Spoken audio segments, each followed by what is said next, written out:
it's a cheesecake. Sometimes it feels like you just have to look like you have a policy. We will make price gouging by Australian supermarkets illegal. It would be difficult to find anyone who thinks that price gouging by supermarkets is a good idea. The Albanese government certainly doesn't like price gouging, so last year commissioned this 441-page report by the Australian Competition and Consumer Commission, released just a week ago. It concluded that it couldn't say that price gouging was taking place. The PM begs to differ. I got asked today by someone as well, how do you know what's price gouging?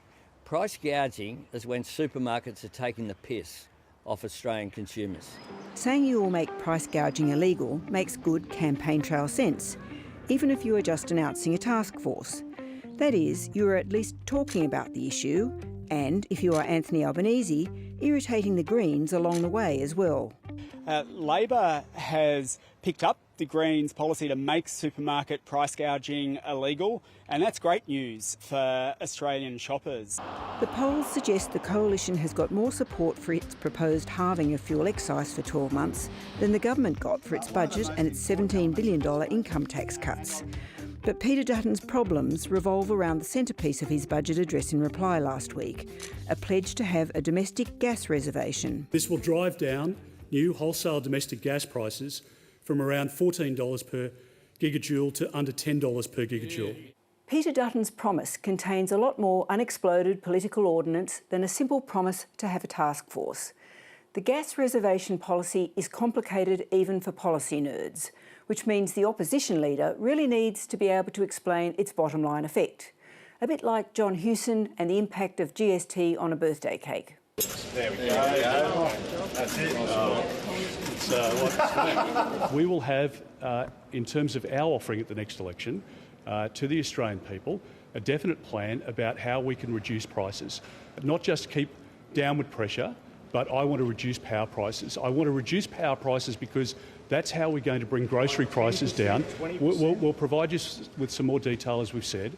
Among the Coalition's problems with this policy are that it only emerged last Monday, even though the opposition had been discussing policy with industry for some months.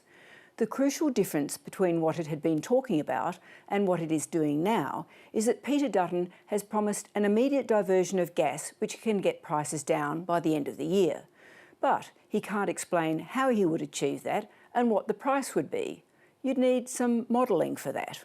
We'll release it. The work has been done. We've been working on this plan for more than a year. Extensive detail work has happened on this and it will drive prices down. Despite the assurances, there are strong signs from within the Coalition that the work hasn't been done and that the modelling is only now being worked up. What's more, for 3 years the Coalition has tortured Labor over its 2022 promise to cut electricity prices by $275.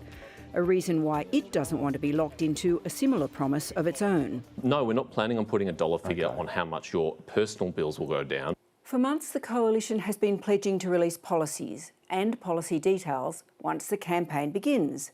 But we are still waiting for policy details, even on the policies it has announced, from gas to immigration numbers. Things haven't quite got to the point they did in the 1990 campaign, when the Liberal Party had to concede it didn't actually have a health policy. The Liberal and National parties do not have a particularly good track record in health.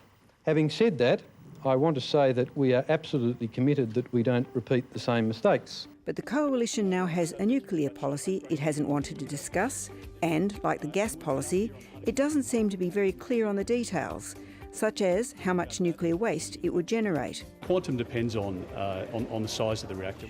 On the other side of the country, the Prime Minister was pushing his positive Medicare policy today. But for now, the pressure, the questions and the focus have been predominantly on the opposition leader and his recent penchant for floating ideas, including for up to 3 referenda, then walking away from them. But even today, there were reminders that not all is smooth sailing for the government either. Well, we won't be legislating the same model, point one. What we'll be doing is attempting to legislate an EPA. On the hustings, the PM indicated the government would be dumping the model for the Environment Protection Agency it had failed to put to the Senate and replacing it with something different. It looked for all the world like more policy on the run.